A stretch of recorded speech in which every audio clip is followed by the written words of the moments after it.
Okay, so I'm working today on this Viking gas stove, and the complaint for the cooktop was that the igniters are not igniting all the time.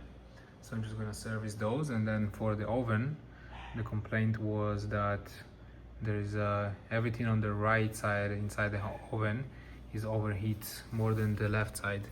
So when I took this cover off, and this piece, which is the heat spreader, is supposed to be attached onto here with the screws, but it fell apart or due to the heat over time. And so this heat spreader was all the way stuck on the left side. So basically it blocked all the heat coming from the burners to the left side, and everything came only through the right side, and that's the reason. And also I found that the left burner didn't work, the igniter is dead, the left one is weak, and also the burner there is about to be dead. So we're gonna change all those and bring it back to work. But that's the interesting situation here.